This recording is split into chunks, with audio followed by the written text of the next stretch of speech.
Hi, I'm Max Keiser. This is the Keiser Report.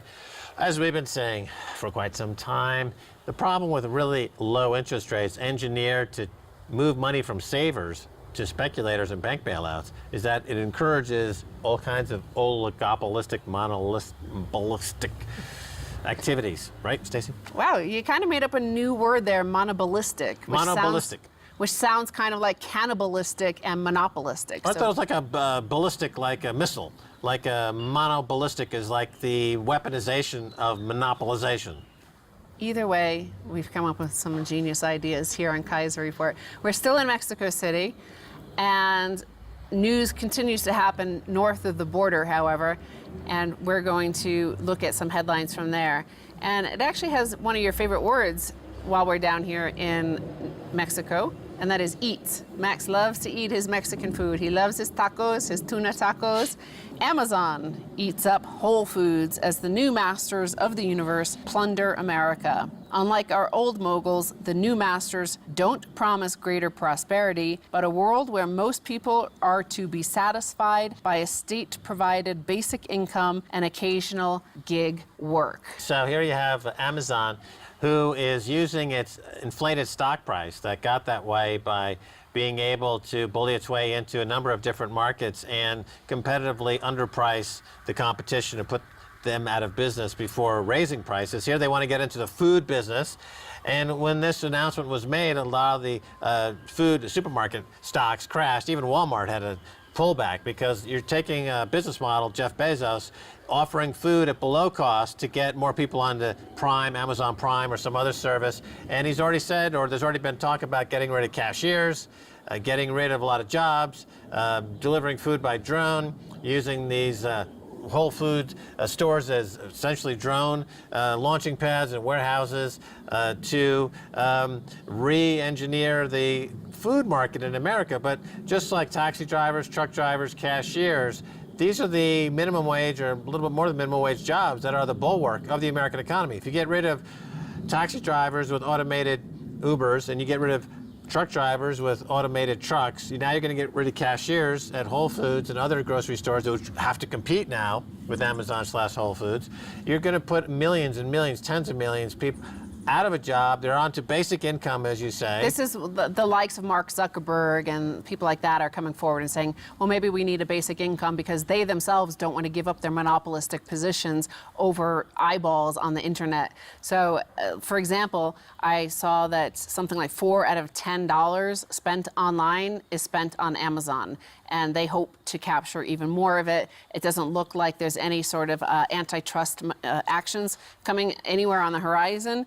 And they said, in this article, they point out that with this $13.7 billion acquisition of Whole Foods, Amazon's Jeff Bezos has made clear his determination to dominate every facet of mass retailing, likely at the cost of massive layoffs in the $800 billion supermarket sector. But this, if anything, understates the ambitions of America's new ruling class, almost entirely based in San Francisco and Seattle, as it moves to take over industries from entertainment and transportation to energy and space exploration that once thrived and competed outside the reach of the oligarchy. Right, so you'd have like Saudi Arabia, essentially princes who have access to cheap money, like the princes of Saudi Arabia have access to cheap oil. They just pump oil and give themselves all the profits, and the rest of the economy are slaves. They're serfs to the princes. America's turning into a serf and lord economy. Jeff Bezos becomes a lord. Everyone else is a serf. Maybe they augment their income with a gig economy, delivering locally a couple of hot meals, or they are hired to fix a plumbing job for $10 or something like that. Of course, the basic income that is talked about by the likes of Mark Zuckerberg, he's the guy that wants to distribute the basic income. If they come up with Facebook coin or something like this, they've got 2 billion users around the world, they then become the purveyor of the basic income. So you're chatting on your Facebook, and if you click on enough ads, maybe you'll make $5. Yeah, and of course, Amazon Prime is now available to people on welfare in America. EBT cards can be used there. So he wants to merge basically Whole Foods go down market and to be available for those who are on state subsistence to make some sort of capture this market. And I think probably to get state support for his monopoly sort of positions. Now, the next section of this article, they go into specific companies of these big five, like the FANG shares. The emergence of oligarchic America, the section is called. And it says, founded 2 decades ago, Amazon revenue has grown 8-fold in the last decade. Bezos now wants to reorganize the world, as one tech writer put it, as an Amazon storefront. He has done this by convincing investors that despite scant profits, the ample rewards of monopoly await. Kroger or the corner food store enjoys no such luxury. With a seemingly endless supply of capital and the prospect of never-ending expansion, the Silicon Valley Puget Sound oligarchy now accounts for 6 of the world's 13 richest people and virtually all billionaires who are not either very old or merely inheritors. Of course, Bezos also owns the Washington Post, which is a very important newspaper, particularly in shaping the conversation on the cable news or the nightly news or in the halls of Congress. So they shape the opinion of this world that Bezos wants to turn into an Amazon storefront. Yeah, well, typically when a company acquires another company, you would have some earnings dilution because of the cost of acquiring another company. Whole Foods is a $13 billion company. In this case, Amazon's stock price went up, and the analysts on Wall Street are talking about this being earnings accretive, that earnings instantaneously are improved because the cost of acquiring this $13 billion food retailer is zero in terms of its cost of funds, cost of capital. They have the money on the balance sheet, but they could just as easily borrow $13 billion from Wall Street at virtually no cost whatsoever. This is part of what I call the interest rate apartheid wall, where if you're Bezos, you can borrow money at zero or negative to make an acquisition like Whole Foods and immediately accrue earnings bumps. But if you're an employee at Whole Foods and you're a cashier and you go to payday lender because you don't have any savings and you need a medical emergency, you're going to pay 3,000% annualized rates on that money that you need. So it's 3,000% for the cashier in an emergency, 0% for Bezos. That's the apartheid interest rate wall. The Bantustans in America are growing prolifically. You know, they talk about 30 million people in Mexico on the verge of starvation. In America, you've got 100 million or more now below the poverty line, and I'm sure 10 or 20% of that, 10 or 20 million, are now on the verge of starvation. So competitively speaking, these two countries are competing with their multi-million-dollar verge of starvation class. So then the article goes on to Apple, the biggest of the tech companies, the mammoth, the biggest corporation in the world.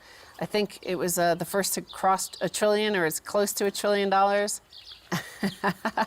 Just close to it. But the article says that Apple, even as it evades American taxes, enjoys a $250 billion cash reserve that surpasses that of the United Kingdom and Canada combined. Their new $5 billion headquarters in Cupertino, like those of firms such as Facebook, Alphabet, and Salesforce.com, reflect the kind of heady excess that earlier generations of moguls might have admired. The peculiar nature of the tech economy rewards even to failures, like Yahoo's Marissa Mayer, who earned $239 million, almost $1 million a week, as she drove one of the net's earliest stars towards oblivion. Well, the executive shuffling with these multi-$100 million payouts, regardless of whether you succeed or not. Again, usually executives, their bonuses would be tied to, let's say, success or earning success, but you don't have any earning success. You have money being borrowed at 0% and then stock buybacks that make it artificially look like earnings are going up. And then the bonuses that are tied to stock options are worth a lot. So people who are actually failing get paid hundreds of millions of dollars. Speaking of failure, here's the situation over at Uber, the private company worth 68 or 70 billion dollars. A lot of theoretically the executives are leaving or have left, including the CEO. Yeah. Who are they going to parachute in now? Possibly, is rumored, Sheryl Sandberg, the CFO over at the time Facebook. we're recording this. Yes. And so that, I'm sure, will be another multi-$100 million. She's already a billionaire, so this could be a multi-$100 million for her, regardless of whether the company succeeds or not. There's a lot of people speculating that the underlying core business model of Uber is unsustainable, and this company is going to go the way of Enron, a multi-billion-dollar goose egg. I want to remind you of that point I just made. Apple has reserves, cash reserves of $250 billion, which is more than that of the United Kingdom and Canada. Apple has more money, more cash than the United Kingdom or Canada. They are more powerful than a nation state. And this is one of the things that we need to worry about. This is what's so worrying about a world where they're trying to push through the likes of TPP or TTIP or these trade deals, which give them these companies that have more reserves than nation states, another level of justice where only they have access to all this justice and a legal system of their own. Right. Well, like we saw with the HSBC case and the failure to prosecute because they're protected under the Bank of International Settlements and the FSB, the Financial Stability Board out of Switzerland. So Apple and Google or Alphabet and these other, Facebook, they are actually answerable to governance clauses and corporate governance documents that are, according to treaties or bills like TPP and others, make them exempt from compliance to the U.S. Constitution or the U.S. law. Mm-hmm. So they're exempt from the law. If they get in trouble, they would sign a deferred prosecution agreement like HSBC did, which means they get no prosecution. So the Constitution is really no longer in force. Yes, and then this article moves to a study from competitionpolicyinternational.com, and what it finds is that the tech booms of the 1980s and 1990s rode on a wave of entrepreneurialism that provided enormous opportunities for millions of Americans. The current wave is characterized by stagnant productivity, consolidation, and disparities in wealth not seen since the mogul era. As one recent paper demonstrates, the super platforms of the so-called Big Five depress competition, squeeze suppliers, and drive down earnings, much as the monopolists of the late 19th century did. So this is the environment of depressing wages. You were there during the first dot-com boom when there was a general sense of prosperity across all America and jobs being created and productivity was soaring. Now productivity, we know, is in decline and wages are being depressed. Well, yeah, the dot-com era, you had Amazon acquire many startups and use intellectual property patent laws for things like one-click shopping to create a barrier to entry for competitors. So gaming the system. Anyway, all right, we got to go to the second half. Don't go away. Much more coming your way.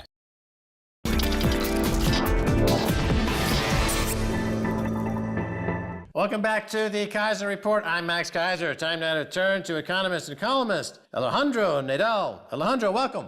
Thank you very much, Max. Great to have you on. Here we are in Mexico City. We're meeting lots of interesting folks, and we've got incredible opinions about a number of different issues. But first, tell us a little bit about yourself. Well, I'm an economist. I work at El Colegio de Mexico, just recently retired, and I write a weekly column at La Jornada on economic issues, mostly the global economy. Mexico, America, definitely it's been a hot issue during the recent election in the United States. One of those issues is the wall. Donald Trump's wall. He says solar panels will reduce the cost to Mexico to build this wall. Your thoughts on the economics and politics of the wall? Well, I think this is more a campaign-style sort of rhetoric that Trump used all along the campaign trail. We need to see if, more important, if what he's going to do with NAFTA, because the wall rhetoric is also related to his view on renegotiating NAFTA or changing or retooling or whatever. So this is a question of major concern for the Mexican economy. Trump states something that's patently false. He calls Mexico the second most dangerous country in the world, second only to Syria. When you state something as absurdly over the top, mendacity and lying of this nature, the U.S. media kind of falls into place and doesn't really question this narrative. Your thoughts? Well, Mexico has been drowning in a chaos of violence for the last 20 years. Today, it is a dangerous country. It's not the most or the second most dangerous country. If I go to Chicago, I will not be driving down Caprini Green, for example. That's pretty dangerous to do, even in daylight. So Whether one neighborhood or one city or one country is a dangerous place to go, I think it all depends on your perspective. The reason there's so much danger in Mexico obviously comes out of the drug cartels, is where the hotbed of violence is, and the drug cartels are fed by American bankers and HSBC. HSBC right. funded terrorism in Mexico for years, and Absolutely. 60,000 dead Mexicans because of HSBC's money laundering. How come Donald Trump doesn't mention that? Exactly. And the other thing is that you have an economy that is in a stagnant mode for the last 3 decades also. This is an economy that doesn't generate jobs. Youth doesn't have opportunity to study or have a decent job in the future. So, and you have, as you say, money laundering. We have the biggest drug market in the world next to our border. I mean, next to us. So this is the most important thing that you need to take into account when you talk about violence and drugs. Is where is the market? Yeah, well, where the guns come from? Eric Holder, former Attorney General, shipping Fast and Furious, shipping all the guns. When you talk about corruption in Mexico, you have to look at the network of, the marketing channel of drugs in the U.S. is laden with corruption. You talked about the economy in Mexico stagnating. A lot of that has to do with the fact that it's a vassal state of America, and America doesn't want competition. Absolutely. Doesn't want the competition. So how can Mexico break out of this stagnation? Well, the first thing we need to do is to recover control of economic policy. We don't have, as you say, it's a vassal state. I like to call it a protectorate, but make it vassal maybe even more accurate. The fact is that we don't have control on macroeconomic policy. We don't have control of industrial policy. In fact, we reneged on our project to industrialize the Mexican economy when we got into NAFTA. Formally, this is essentially giving up all policy tools for industrialization. So we need to recover that. So when people say we should, Trump wants to renegotiate NAFTA, is this an opportunity for Mexico? You have to understand NAFTA's objectives and the nature of NAFTA. What is it? It's not a trade agreement. NAFTA was meant to lock in Mexico in the neoliberal policy package. This is the main key objective. So it will not be possible to get out of the neoliberal policy package because you need to renegotiate NAFTA to do that, and that will not happen because this is something you have agreed with the United States. So why can't you call Trump's bluff and say, we don't want to be in NAFTA? As a matter of fact, thanks. Kill NAFTA. We don't want to negotiate. Kill it. Kill it, you bloviating, New York real estate developer. Just kill it. Absolutely. Well, the thing is you need a new political landscape to do that here in Mexico. I mean, with the present administration, this government, with the powers that be today in Mexico, that will not happen. You need to absolutely change that. But you're right. We need to say, get out of this mode of thinking and say, how can we tweak and change little details in NAFTA to get a better deal? This is not going to happen. This is you will not get a better deal. Now, you're rearranging deck chairs on the Titanic. That's right, exactly. I've been playing the fiddle. Fiddle. They're playing, and the band played on. And the band played on, and the waves swallow them. Well, the thing is that you can do some minor adjustments. So that's not going to change. The thing is, NAFTA not only locked in Mexico in a neoliberal mode, I think it subordinated the Mexican economy to the American business cycle, to the value chain of multinational corporations operating in the US, and Mexico became, once again, a primary economy. It reprimarized the Mexican economy. So we export raw materials, oil, agricultural products, and cheap labor through the maquiladora industry, so the offshore companies that operate here in Mexico, including the automobile industry, which many people think this is really our way to industrialization. No, it's not. Those industries are disconnected from the rest of the economy. So they may grow, but the economy will not grow with them. And this is clear. I mean, if you look at the numbers, you see years when you have a spectacular expansion of trade, but the Mexican economy is in recession or stagnant. Well, because it goes offshore. The locomotive is disconnected. It goes offshore. Because, well, this is exactly. Offshore it goes. They are not, the value added is not in Mexico. Right. The Panama Papers show there's a multi-trillion-dollar offshore cartel, and Mexico's getting stabbed with this. But even if you have plants, I mean, you have Ford and American companies established in Mexico. Yes, but what, are you really exporting cars? No, you're exporting cheap labor. You are assembling parts that come in, ship to Mexico, assemble them, and re-export it to the U.S. And there's no flow of currencies there, by the way. So this is why, you know, these industries are disconnected from the matrix of industrial relations in Mexico. So you don't grow this way. You will never grow this way. So yes, my view is let's get rid of NAFTA. It's not a question of renegotiating. We need to get rid of NAFTA to recover our own autonomy vis-a-vis economic policy. So the other country involved in NAFTA is Canada, of course. Are you guys, Mexico, talking to Canada? Not really. Why not? Not in these terms. Well, I mean, you know, NAFTA is not.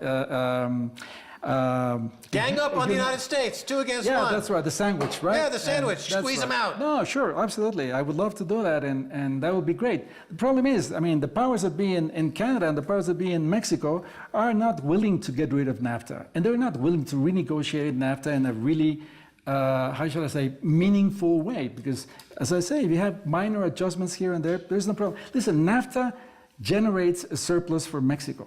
So we have a trade surplus with Mexico. This, when Trump says NAFTA has hurt the United States, he can point out to a deficit with Mexico, a bilateral trade deficit with Mexico.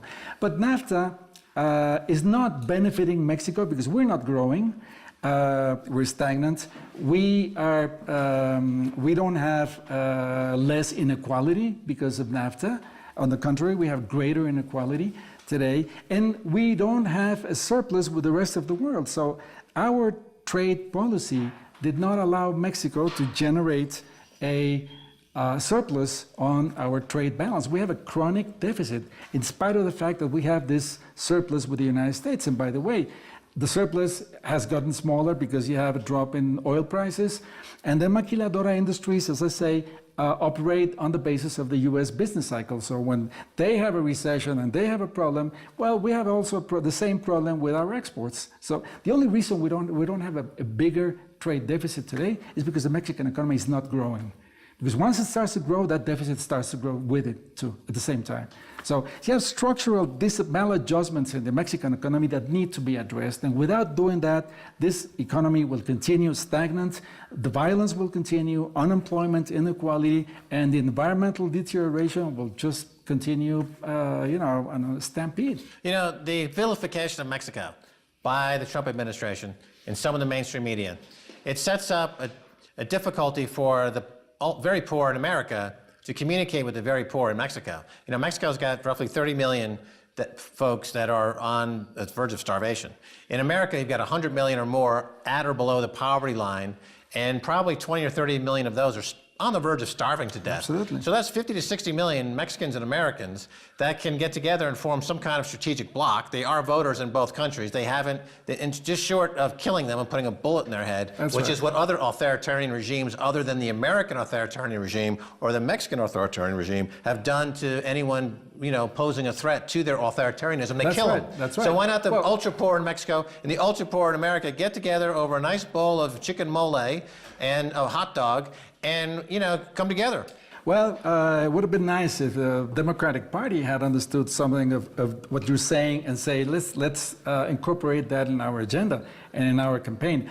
But the fact is that I think the political elite in the United States has chosen to scapegoat the Mexican migrants, not only Mexican, I mean Central American Mexican migrants, the black population, and even the Muslims. So when you have this level of poverty, the United States is becoming today a third world country. That's the way I see it. According to the recent study, they're in the second world, Exactly. for sure. They're no longer in the first world. Absolutely. According to health standards, living standards, education standards, the U.S. has now dropped out of the top 10. They're in the second world status. Look at the Gini coefficient they have. The level of inequality in the United States. Look at their infrastructure. Okay, so one way to address that by elites is to scapegoat migrants and even other economic powers in the world that have stolen our jobs and all this rubbish. But it's instead of addressing this, I think the Democratic Party chose to what was the choice they had? Do we win with Sanders or do we lose with Hillary? And they chose to lose with Hillary. I just think that there's this remarkably strong political bloc between the two countries that is somehow not getting together. They Not through getting- social media, That's and right. you know, not to belabor this point too much, but through alternative financial systems like crypto and Bitcoin, they have the ability to secede from both the American and the Mexican economy, create their own economy, and begin to exert financial power using alternative currencies in this way. That's You're an right. economist. Well- Have you looked at that? Yeah, well, not to that particular part of it, and certainly not from the perspective of political organizations or NGOs in Mexico and the US. What I've been thinking about is that this crisis is so deep. This is not a financial crisis, it's an economic, a macroeconomic crisis of global capitalism. Okay, And- can you hold that thought? Yeah, And sure. we'll do another segment with you if you can stay. Sure. All right. That's gonna. Well, thanks for being on the show. Thank you very much. Great. Okay. Well, that's going to do it for this edition of the Keiser Report with me, Max Keiser, and Stacy Herbert. I'd like to thank our guest, Alexandro Nadal. If you want to reach us on Twitter, it's Keiser Report. Until next time, bye, y'all.